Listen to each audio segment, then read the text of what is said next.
would you please? Thank you. Would you please sign in?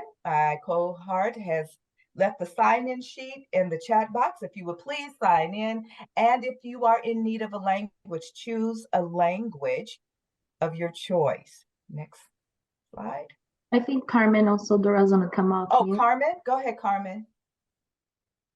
Buenos días a todos y bienvenidos a la reunión. Si gustan escuchar esta reunión en español y están en su teléfono celular o su tableta, abajo en su tablero, en el interior de su pantalla, hay 3 puntitos donde dice More o Más y ahí pueden elegir el idioma de preferencia, que sería el español. Si están en su computadora o laptop, This is why we are. también van a poder ver la interpretación. Va a haber un mundo, un símbolo de un mundo, y ahí van a poder elegir el idioma de preferencia. Gracias. Thank you, Carmen. If you would remember also, we are recording. So if you are not sharing, we're asking that you make sure your mic is on mute because we can hear all your background sounds. So thank you for that. About us, the Policy Leadership Academy brings together stakeholders and community residents to understand and address local, statewide, and federal issues through a shared knowledge of causes and impact, current problem-solving frameworks, and best practices and actions to address change with an emphasis on policy. Next slide. So our timeline, well, guess where we are? We're in April. So this is our last time for meeting. Next week, we will go dark. And then at the end of the month, on the 25th, we will go into our recap and survey. So our speaker for today, Kipp Mueller. Kipp lives in Santa Clarita. Next slide, please. Steffi. Kipp lives in Santa Clarita and grew up in California. His father was a house painter, so Kipp grew up painting houses with his father. His mother was a community college counselor for students with disabilities for 38 years. Kipp graduated University of California, Berkeley in 2008 and Columbia Law School in 2014, where he studied and researched labor and employment law. He served in President Obama's Department of Justice in the Consumer Protection Branch and joined the Santa Clara District Attorney's Office, where he prosecuted sexual predators and frauders. Today, Kipp is a workers and civil rights attorney. He represents workers in discrimination, harassment, retaliation, lawsuits against large corporations, including many employees and union members here in the high desert against large corporations. Well, I'm tongue-tied this morning. He is also a pro bono asylum attorney representing asylum seekers who are currently in ICE detention in Altadena. He also serves on the Los Angeles County Bar Association Access to Justice Committee, where he has fought to bring more free legal services to the Antelope Valley. And he's an NAACP legal advisor. This morning, we want to welcome Kipp Mueller as our speaker. Welcome, Kipp. Thank you so much. Thanks for having me this morning. And I'm happy to talk to everybody, by the way, about those things that were just mentioned. Thank you for that introduction. If you're interested on any of those fronts, whether it's asylum law, whether it's the work I do representing workers, any of the other things, work with NAACP, I'm happy to chat with you all. And I will leave my contact information after this is over. So more than happy to do that. And folks who are potentially aspiring to be attorneys. I love what I do, and I'm happy to be a resource for those who are interested in that path. But today, this presentation is about public participation.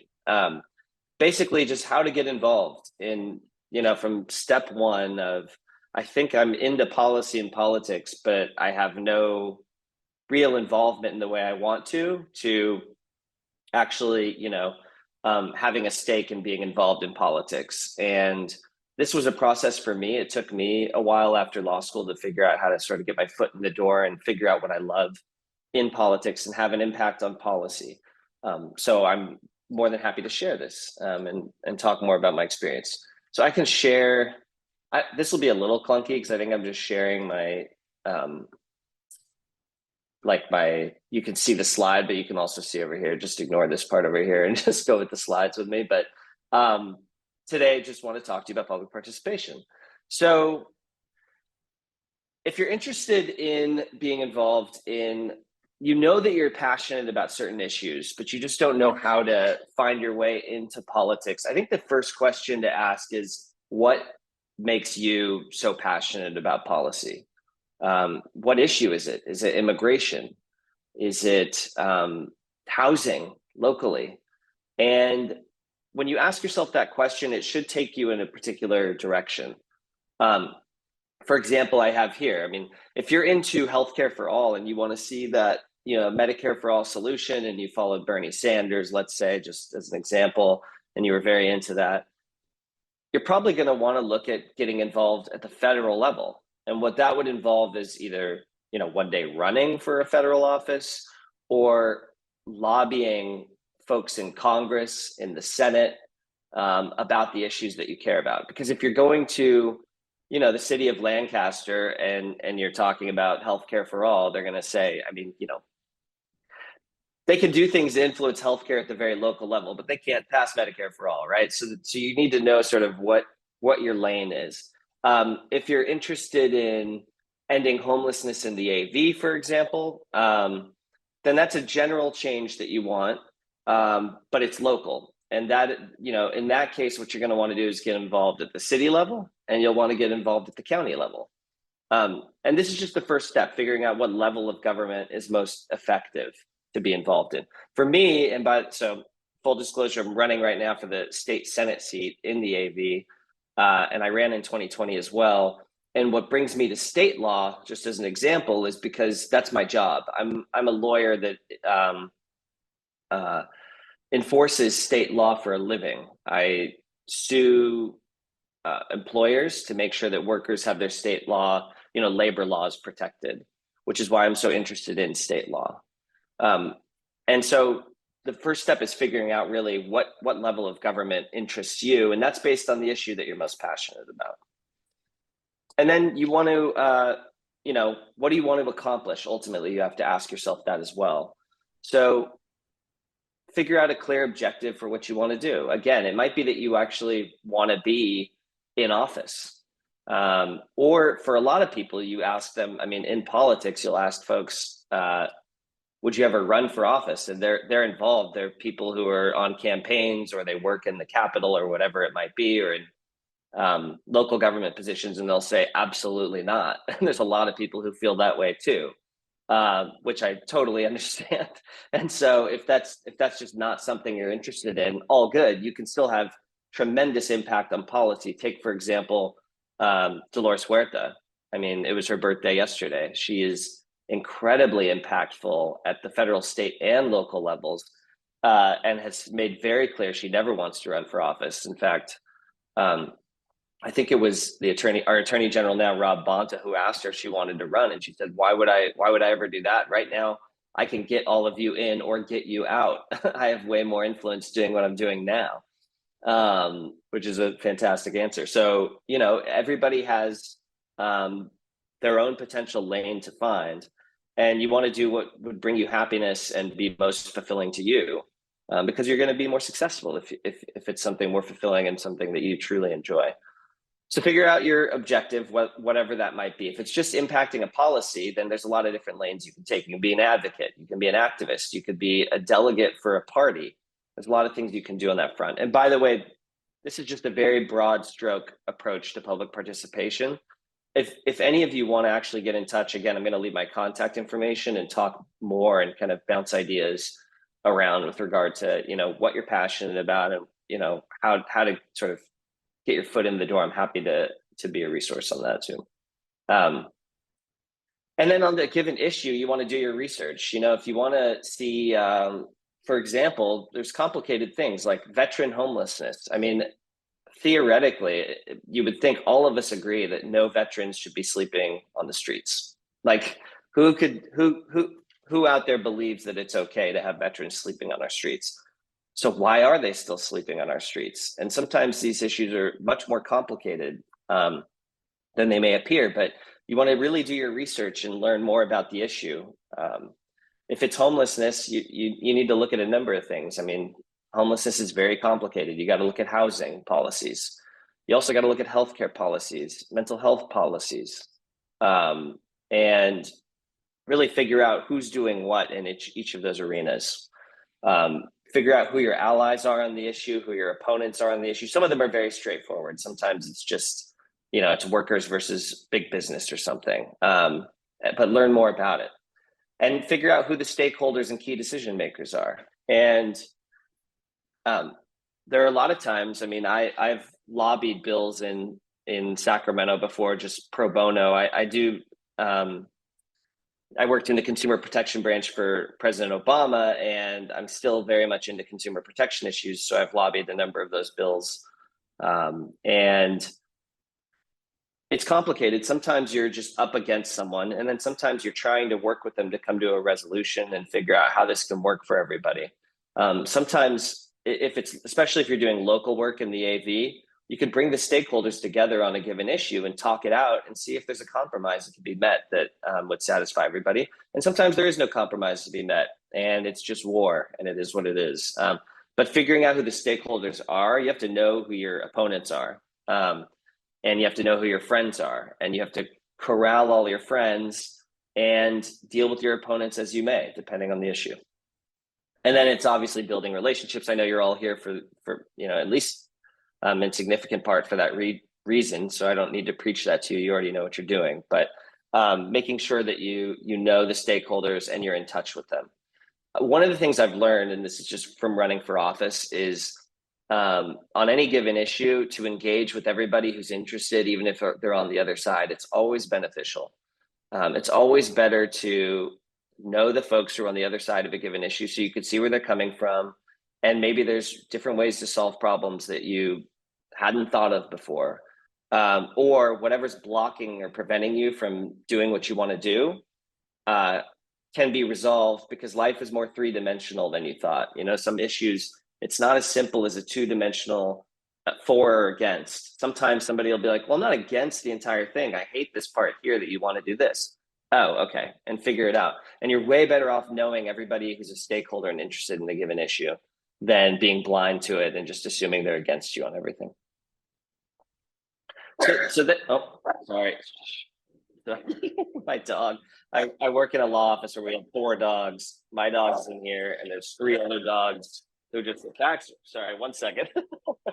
Give me a sec.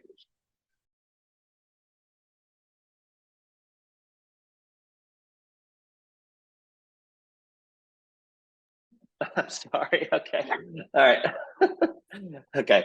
So, okay, that's resolved, I think. Even though my dog sees the same 3 dogs come to the office just about every day, he has to bark each time they arrive. Okay. So, then figure out who makes the policy decisions in a given area. Again, I mean, I'm bringing back to which level of government you want to deal with. I mean, but again, if it's healthcare for all, you're looking at these 2 up here. I do let folks know, and I know there are probably a number of people here who work for the county, but LA County is a really unique place to be because the budget is huge. It's larger than most states on its own, and you can have tremendous influence getting involved in LA County work. It's underappreciated. Also, if you work for one of the supervisors, there's 5 of them. I mean, they run like fiefdoms because like there's only 5 of them with a budget this size.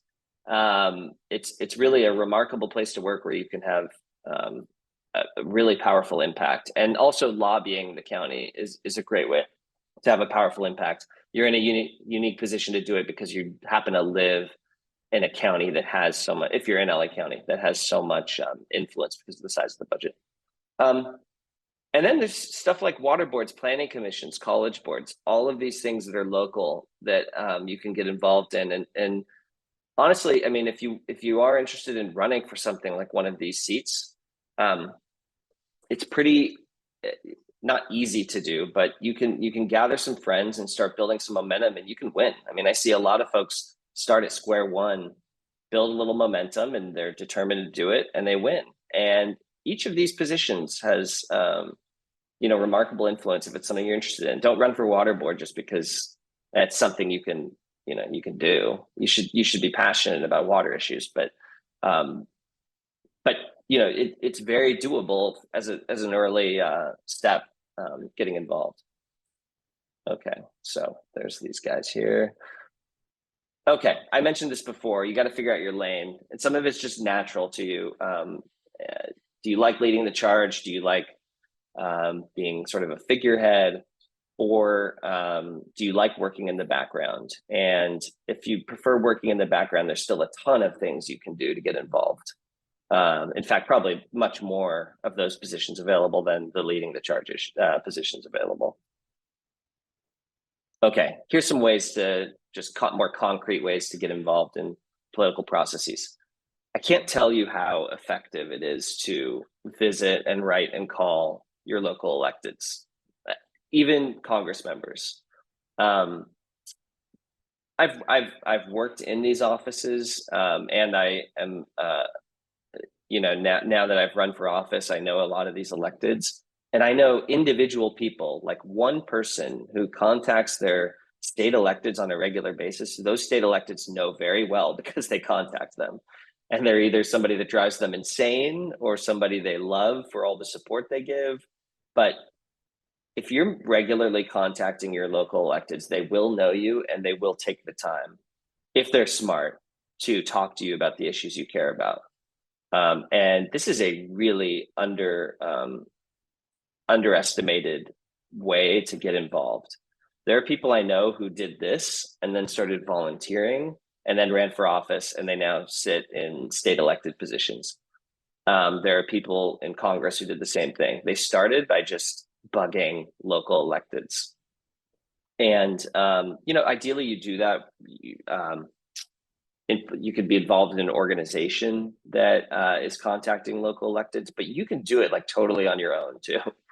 I can't tell you how effective this is. Tweeting at people, they see every tweet. By the way, go watch, if you go to the Sacramento and you sit up in the gallery and you watch the state electeds when they're on the floor and they're taking their votes and they're sitting there for hours, 9 out of 10 of them are on Twitter scrolling, and they're looking at every one of your tweets that you send. They're often not going to respond because they don't want to bait you, and especially if you're saying things against them. They don't want to give you fuel, and they know that responding will do that, but they saw it. And if you were to tweet at somebody like Ted Cruz tomorrow, he sees it. Like, they see every one of them. So if you're somebody who's supportive of a given elected, I would say tweeting at them and saying positive things about them, and they see it, you do it even for a few days, not even kidding, like a week or something, they're going to start probably liking your tweets and responding, and you can get to know them that way, and then bring an issue to them that you care about. Another way to get involved is to volunteer with a campaign. Again, really underestimated. And I'm running now, but I ran in 2020 for the same seat. It's a different district, but basically this very close to the same seat. And I had a number of volunteers. I didn't have a ton of them, and it was during COVID. So it was a bit different in 2020, but I knew all my volunteers very well, and I appreciated every one of them. And if they came to me now and said, "Hey, Kipp, if you get in office, here's what I care about. Can we talk about it?" I'd go get coffee with them in a second, because they put in the work, and we as candidates and people appreciate that. And if you're good at what you do as a candidate, you recognize people who are doing that. So volunteering with a campaign can be really impactful and get you really connected to those electeds quickly. And especially, again, if you're an expert or you're passionate, either way, even if you're not an expert, if you're passionate about a particular issue, bring it to their attention, advocate for it, sort of form in their mind that you're the go-to person on that given issue, or you care a lot about it. And you'll have their ear. It can be that simple. Another thing to do is attend meetings. So I'm a policy nerd. I think running for office in some ways, it's sort of, there's ups and downs. There's days where it's a lot of fun, and there's days where you're calling people begging for money all day and you're kind of beat up from it. The position itself is what I'm so excited about the prospect of doing, because I have attended committee hearings, because I've lobbied bills, and I've seen them sit on the committee, get handed some given policy, have some experts talk to them, professors and other people, and then try to hash out how to make this work for California. And I think it's the coolest job ever in the world, and it's a dream. But a lot of the ways you can kind of find what your passion might be is by attending these actual hearings and seeing how the sausage is made, and watching people work through policy. So I'd recommend, if there's a given issue that you think you're passionate about, look at the city council agenda or county, if there's county supervisor meetings, look at the agenda, see when they're going to talk about the issue that you care about, and just go watch and just meet people who are there. Also, the people who are there are also really interested. So you might meet some like-minded people and develop some really great relationships that way. But be present, just be around, show up here and there at those meetings, and get to know the folks who are like-minded on a given issue, and watch sort of how the policies developed when they work through it in these committee hearings or whatever it might be. You can join an organization. There are a lot of great ones. I just have some listed here that I've worked with.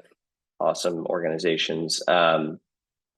And if you tell them that you want to organize locally in the Antelope Valley, the Antelope Valley is an under-organized region. I know a lot of you who are on here do a fantastic job of organizing. I know you do fantastic work in nonprofits, but there's a lot of need in the Antelope Valley, which means there's a lot of organizations that would be certainly open to you coming to them and saying, hey, I'll do the work here in the Antelope Valley. Can you just give me the resources from the organization? I want to start a local Sierra Club or whatever it might be. You can also just create an organization from scratch. And I'm happy to talk to you more from an attorney's perspective about how to start an organization, what that looks like. If that's something you're interested in, you can gather friends and start from there. I started a PAC out of law school. It was a little complicated, but it's basically, all it is an organization that raises money to donate to political, to campaigns. And I just wanted to support local progressive campaigns, and started this PAC and gave money. Anyway, these are ways to get involved. And then of course, there's always running for office. You know which issues you care about and where those decisions are made. And if you're at that point, why can't it be you making those decisions? First off, I've met a number of electeds, and there are some really brilliant people in office. There are also some seriously underqualified people in office places. So it drives me crazy when I meet smart people who are involved, like all of you being here today at this Policy Leadership Academy. You're smart people who are involved in the community and want to make a real difference.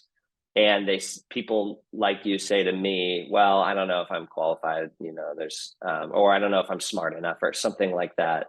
I can promise you, if you're passionate and genuine about the issue, you're going to be more qualified than a fair amount of the people, sadly, that win office. And that's for a lot of reasons, and don't have the time to get into those stories today. But of course, it can be you that does this. And I would just say this, don't run.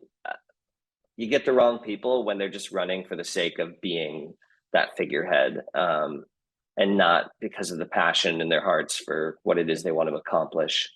The reason I started this presentation with figuring out your issues is because that's got to be what drives you and compels you to want to run for office. You're going to be much more successful if you do win and you're in office, if the reasons that you were brought to do that in the first place were things that are genuine to you and that you're passionate about. And then that will shine through. And you see electeds who are that way, who are in office now, who are genuinely really passionate about the issues they take on. and they're extremely successful at what they do, and it's almost like contagious because it's such a genuine place they're coming from. So don't be that person who just runs because they just want the glory. And that, going back, that's also why you want to figure out federal, state, or local. For example, for me, I had people ask me, why, you look young, why don't you run for city council or something first and work your way up? I was like, because that's not what I don't know the local municipal laws, and that's not something that's driving me to. I don't want to go serve in that body because it's not something that I'm passionate about. I'm passionate about state law. I'm passionate about federal law too, but I'm passionate about state law, and it's what I do for a living. And the issues I care about are most dealt with in Sacramento, and so this is the lane that feels genuine to me. It feels right, and that's the same approach I think you want to have. What feels right to you? And again, I'll just say one more time, I'm happy to work through that with you because it's not easy to answer that question. And so, if I can be of help and I can connect you with people who are work on a given issue or are at a given, level of office, I'm happy to do that. And then I have at the end here, I gave this same talk a number of months ago, and I'm remembering these things that I touched on. Now this is a little bit updated because I'm running again, but I ran for office in 2019, really with nothing but a genuine passion. I knew I'd put in the work, and I knew I really, really care about the issues I care about. And when I started, I had really no political connections. I didn't have any donors, really. I mean, a few friends that said they would, stretch their piggy bank, but that was about it. But I look back on that, and I think the reason that we lost by 0.8%. We put up one of the toughest fights in all of California in 2020. And we were expected to lose by a lot more. I think a lot of that came from, first off, my team was great, but also because I was so passionate in a genuine way about what I was doing. And that could take you really, really far. So figure out what drives you and what your passion is, and everything else will be a lot easier in the process of getting involved in public participation in whatever lane that is. Again, if you want to run for office, great, but that is certainly not the way you have to be involved. And most of my friends in the political world who are involved in policy and have tremendous impact on policy are not electeds. So there's a lot of ways to do it. I'm happy to open up to questions, just conversation. That about covers my presentation, and I also just want to thank you all for having me. But happy to chat for a bit. I don't know, whatever format you guys prefer here. And thank you all. Thank you. If we can just show appreciation for all that Kipp just shared with us. If you have a question, you can put it in the chat, or you can come off mic. Right now is a great time to ask Kipp anything that you might have on your mind. So let's check the chat box.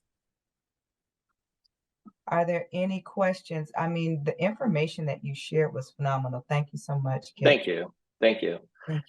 It's hard to I was just going to mention, it's hard to summarize how to get involved in it. Like, that's why I keep offering to meet with folks and talk one-on-one. It's not as simple as a presentation to figure out how to get involved in policy and politics, but it's an ongoing conversation and learning. Yeah.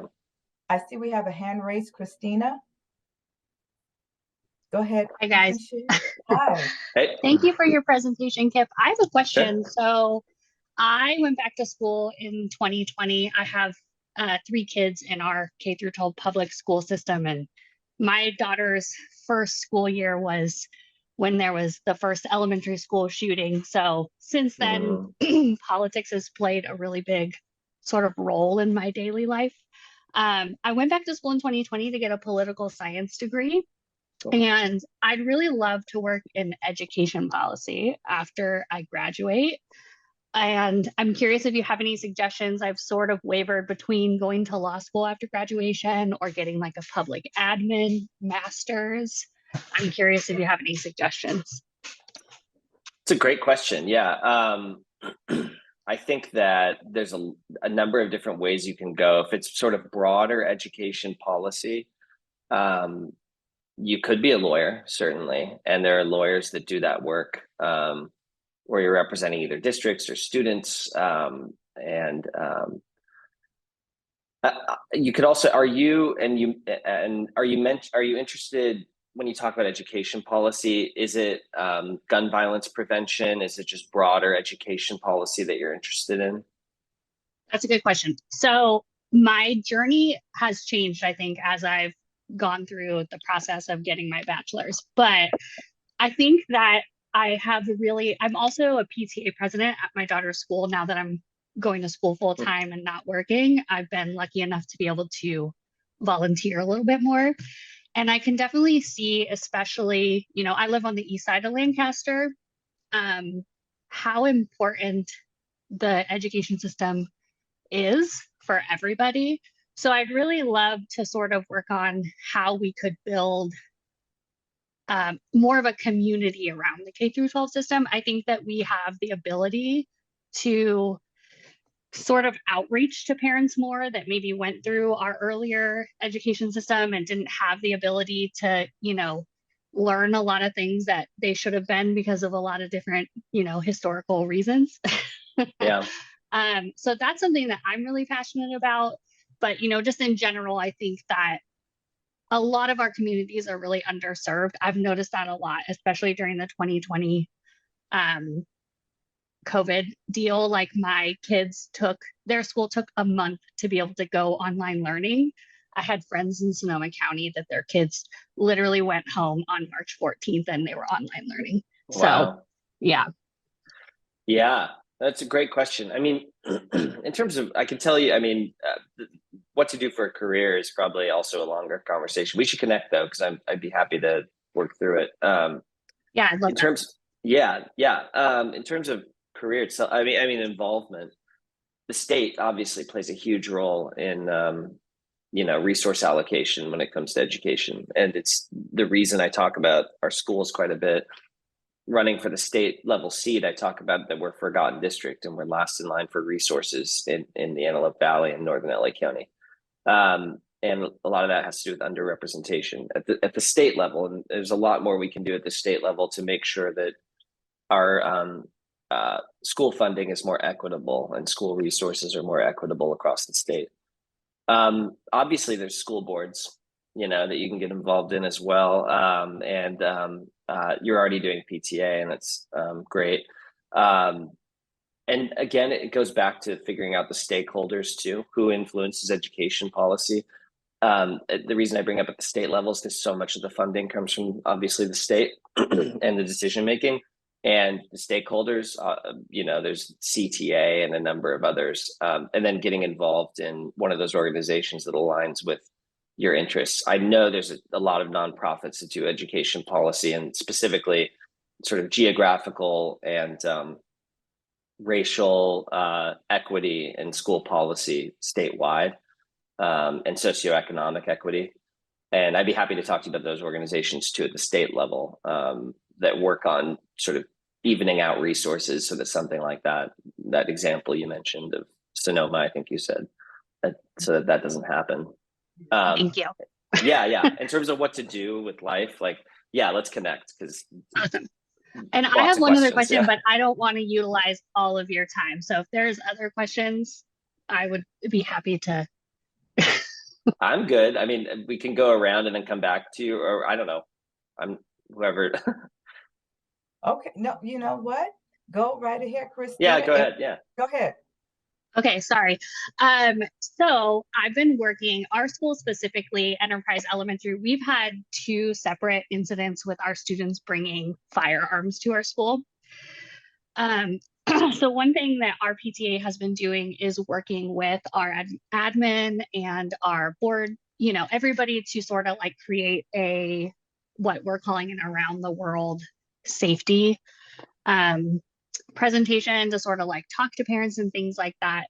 I'm curious because, especially after Uvalde, I think that a lot of parents, at least at my school from chatting with them, are really concerned about like the sheriff's department and their response to a situation like that. I've spoke with our admin and our superintendents, and they've mentioned to me that they've had a really hard time receiving information through our sheriff's department, like as far as communicating with them. I know that there's probably a lot of different reasons why they can't give specific details, but I'm curious. One of the things that we would like to do is reach out to sheriff's departments and our sheriff's department and like advocate for maybe communicating with our parents about like what do they do for training, you know, what types of responses do they have, and just really to help our parents feel like, hey, my sheriff's department has this in the situation, you know, that something like that might happen on our campus. And this mostly comes from because we had like a viral post go where we had somebody share a letter and it went all over the gram. Yep. With a lot of false information. And so we're sort of, as a PTA, just trying to put together like a platform where parents know like, hey, your kids are safe here, and bring them to school. So I'm curious because, you know, again, like our admin and our superintendents haven't had great luck with the sheriff's department. Do you have any suggestions for like who we could reach out to or who we could write a letter to try to start making that relationship, to maybe, because that's sort of the one thing that I'm just not really sure where to start. Yeah, that's a good question. I think let's get in touch. I think I do know a liaison there at the Lancaster Sheriff's. Is that the one that's close to you? Yeah, I think it's okay. Lancaster. Yeah. Yeah. Okay. Yeah. Let's awesome. get in touch. I'll send you I an have a email. That liaison would there. be amazing. Yeah. I'll have to dig a little bit, but I think I do. And they should be. I know they can't, like, that makes sense. They can't give super detailed Right. explanations or response, but they should be able to provide some, you know, something that's comforting to know that they have plans in place. Yeah. And I think that that's really just, at least from talking to other parents, that's really what they want, especially because we've had 2 incidents in the last year. I think everybody's sort of like on high alert. So that's really why I was curious. But I'll definitely send you an email. That would be amazing if you know who the right person to reach out to is. So thank you for that. Yeah, for sure. And I just put my email in the chat. Awesome. Thank you. Yeah. Thank you so much. And great questions, Christina. Excellent observations, by the way. If there's anyone else that has a question for Kipp or comments concerning just getting involved and knowing how to get involved at this level. Many of us are family members, community, parents.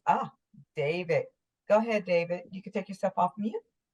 Okay, thank you, Dart. I actually had a couple questions for you, Kipp. I think that one of my something that really stood out to me as you were talking about your experiences, that I really feel like I share a lot of what you had going for yourself and your momentum to where you have now. You know, I feel like I myself, I'm a policy nerd. I feel like I, you know, have that support for progressive candidates in the area. I have that support for, you know, local politics, getting a feel of who our community leaders are and being able to see what I can do to get involved. And so that leaves me with a ton of questions. I think as there might have been something that was already said, but said like this, but you know, I have me having a lot of questions. I wanted to ask a little bit more general ones. It's for the group. So with that, I wanted to actually kind of inquire about your current status in running. So how's it going for you? I think you're running in Senate District 23. Correct. I don't believe I heard it being mentioned, but I wanted to ask how your experience is going so far in that. It's good. Thank you for asking. Yeah, it's very different this time around. As I mentioned, it was really, I did not have the political connections or wherewithal or knowledge that I have now. So, for example, my labor union connections are strong now, and we have a lot of labor coming in to support because I know them now from the last time running. I'll say too, just generally out there, the first time you run is tough. It's really tough. The second time, way easier, at least in my experience, because you know the roadmap, whether you were good at it or not the first time. You might have stumbled a few times. I know I did. But you know the roadmap, you know the stakeholders and folks you need to be in touch with. You know who your friends are, who was real, who was there for you, and who's going to do the extra work behind the scenes for you. So for example, in labor, I have friends who don't just like write a check and support, but they go behind the scenes and put in the work, lobbying on my behalf with other unions and other people to get support drummed up. So we feel good. We're in touch with the Senate leadership. This is the #2 priority seat statewide in all likelihood for the Senate. And what that means is they're going to pour a lot of money into it. This race will probably be more expensive than most governor races around the country. I mean, multi-million dollar race, and it's just a single state Senate seat. Because in California, the stakes are just that high. But we're in touch with Senate leadership, as I mentioned. Labor's coming in to support. I have a lot of electeds. We're announcing 3 more this week that are endorsing. So it's fun. It's fun. I'm having a good time, actually. Thank you for that question. Yeah, and we definitely feel the momentum. And then That's we have, awesome. Yeah. Oh, I'm sorry. If you wanted to continue. go ahead. No, go, David. Yeah. Okay. Yeah, I want because that kind of answered another question that I had on what kind of coalitions you're building, where you're organizing the community and the Senate District 23. So connecting with labor is definitely a huge part of that. I feel. Yeah. I'm certain you can see. Yeah, and then I know you might have another question, but just to piggyback, there's organizations locally that I have good connections with too. But in addition to those organizations, making sure that the cavalry comes through, whether it's union workers in this district or elsewhere who want to come help. To win this seat, we're going to need a really broad, strong coalition. And I'm doing a lot of that work behind the scenes to prepare the cavalry for when the time's right. So. Okay. And with that, I wanted to mention that, kind of do have a support for you in that, knowing kind of a little bit about your previous experience in running, especially considering that you ran here in our Senate district. And I had voted too. So, I kind of Awesome. have that knowledge beforehand. But I wanted to also ask if, you're running in Senate District 23, which is a bit far from us to be able to provide, some support out to San Bernardino, correct? Yeah. It goes to, yes, the western end of San Bernardino County. The Victor Valley is the east side of the district. Yeah. Right. Yeah. And with that, it's I wanted to be able to support in that in any sort of way, but I also wanted to see if there's any sort of local candidates or campaigns that you see running here in the Antelope Valley that you feel like you support. Yeah, there's a number of them. Coming up for 2024, it's still sort of shaking out right now. But I have great relationships with a lot of I'm a Democrat, so it's a lot of the Democrat, local, and state electeds. I have relationships actually with some Republicans too, but the folks who I'm supporting, are really most of the Democrats who are elected, and there are a number of candidates who are running the next cycle that I've already spoken with and will be supporting too. I can't really throw names around yet, but I think it's important when you're running at the state level or federal level to build that coalition as well, and to have close relationships with people who run for local office, and make sure that you use whatever cachet you have to help them with their elections too locally. And so I'm in touch with a lot of the folks who will be on the ballot for 2024. Yeah. Awesome. Yeah. Thank you. Yeah, for sure. Thank you for the questions. Yeah. I see we have another hand raised, Kipp. Wendy, did you want to say something? Come off mute. Hi, yeah, thank you. Hi, Kipp. Hey. This is Wendy Cabell, and I met you initially through Christian Green when he was helping supporting you, and that was my first intro into this arena. And it was a great experience. I'm very passionate about the homelessness issue, having lived experience myself, and all the barriers that I've encountered, and I'm still helping and assisting others, as well as being a voice in the mental health community. How well versed are you about the issues plaguing us out here with homelessness?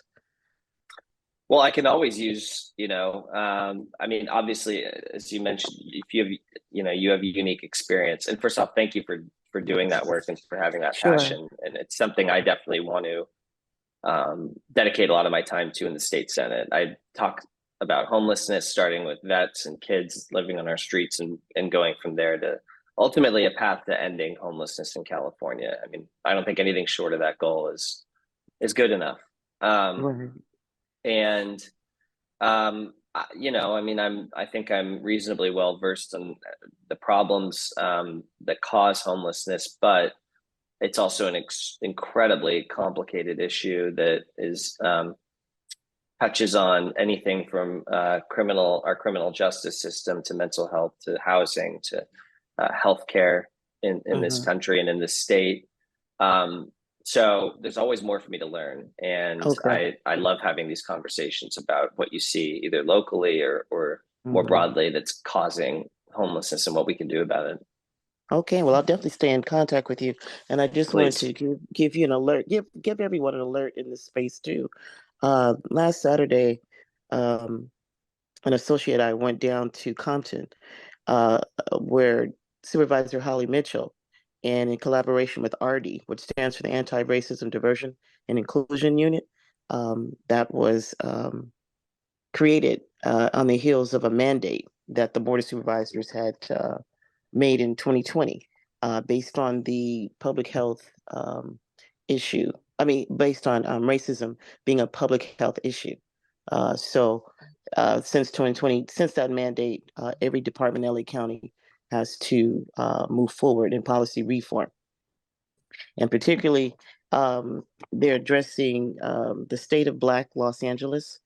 There was a county report that was just published, and so after all their research, they put this report out. And so I definitely want to get in touch with you to share this with you.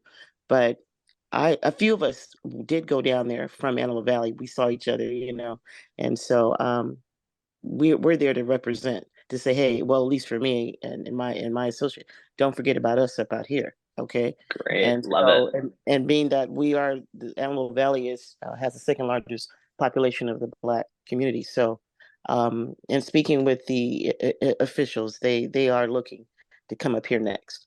So stay tuned, and Excellent. look forward to collaborate.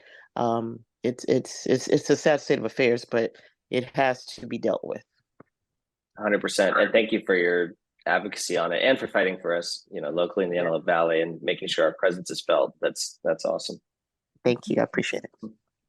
Thank you so much, Wendy. Thank you. Oh, you're welcome. Yeah, thank you. Are there any other questions, comments for Kipp? Okay.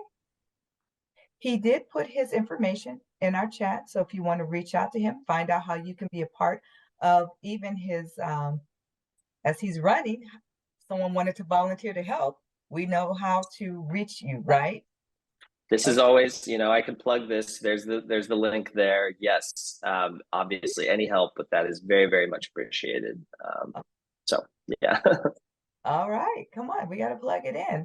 I remember meeting you at an event right before COVID, and yes, you and your dog. And so, yes, I remember that. Yep. yes, and it was a pleasant encounter, and thank you for what you're doing in our community. David, you have another question? I see your hand up. Yes, thank you for seeing my hand. I just had one more question, just because I know we have 10 minutes and I wanted to keep it brief. But I wanted to ask, Kipp, if you've had any sort of favorite or most impactful accomplishment in your career, and if you could tell us a little bit more about the experience behind that. It's hard to, so there's a couple sort of, so the biggest impact I probably had was it was the largest foodborne allergy case in US history that I was involved in at the DOJ, where these guys had salmonella in their peanut butter that they were manufacturing, and they defrauded the FDA and continued selling their peanut butter and killed dozens of kids and hundreds of people around the United States. And there are emails of them being like, just hide it from the FDA. We got to sell this stuff. And we put them away for life. And it was a huge case and immense, really intense case I took on. But honestly, the one that's like the most heartfelt for me, or the cases, are my asylum cases, because I'm handling cases where one immigration judge put it this way. She said, it's like a death penalty case in traffic court. You know, there's like no rules, these immigration courts really. And for your clients, if they get deported back to the country they came from, at least the ones I took on political asylum cases where they're blacklisted in their home countries, they'd die. And I had my first case was a mom and 2 kids from Nicaragua who like barely survived escaping the country just for being involved in a peaceful protest against the government. And they made their way to the United States. She was separated from her kids. Actually, I'll even show you the video real quick. If you go to my website, and we made a video about it because she wanted to be a part of the campaign after. If you go to the bottom, we don't need to watch it together, but the bottom of this page right here, you can see the video. But basically, we were able to reunite her with her children who were sent to New York. She was in Adelanto detention facility in Adelanto, right near us. Her kids were sent to New York, put into foster care, and disappeared. Like she couldn't find them. Like the system didn't, this was under Trump, and the system didn't even like keep locations of where they were sending kids. So we had to track them down. We found them. We reunited them with her, and we got her granted asylum. And she's a civil engineer now in the United States, rebuilding her life with her kids. Her kids are in high school here. You know, obviously, like I'm kind of like, okay, I can die happy now. Like I feel like I was a part of something that really was bigger than me. And so I still celebrate July 4th with them every year. That became our tradition, because to me, I was like, this is, as American, more American than like anything else you could do, right? This is the point of this country, is to give people refuge and a second chance at life like that. Yeah. So anyway, you can watch the video if you know, and that's probably the most impactful work in terms of like what moves me that I've ever done. Yeah. Thank you for that question. Yeah. That is impactful, Kipp. Yeah. I wish we had known. We could have shown that video here. Oh, wow. We could do, it's only a minute. Like, you want to? Yeah, show it. We have all time. right. Let's see. I can do it. I don't know if you'll be able to hear it if I share screen. Will that work? If you share screen, go to the bottom left and just push share sound. Okay, so let's do this. Wait a second. Sorry. Let me actually hold on, because I think I need to do full screen. Yeah, if not, we can share it. Okay, 1 second. If you have trouble with the sound, Kipp, I could share it right now. Oh, do you have? Yeah, if you don't mind, that'd be great. Thanks, Stephanie. Me llamo Grace, soy nicaragüense, mamá de 2 hermosos varoncitos gemelos.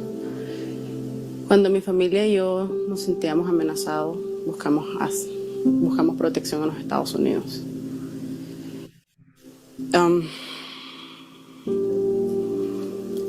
Cuando llegué y apliqué por asilo, estuve en detención por ICE.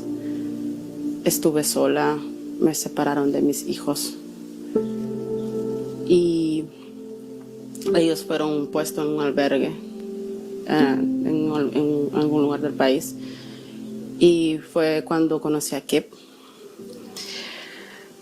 Kipp aceptó mi caso de asilo. Kipp me reunió con mis hijos que habían estado en el albergue, y gracias al trabajo y a la humanidad de Kipp logramos ganar el caso. Ahora los niños están en la escuela, yo estoy reconstruyendo mi vida. Kipp luchó por mi familia y también luchará por la tuya.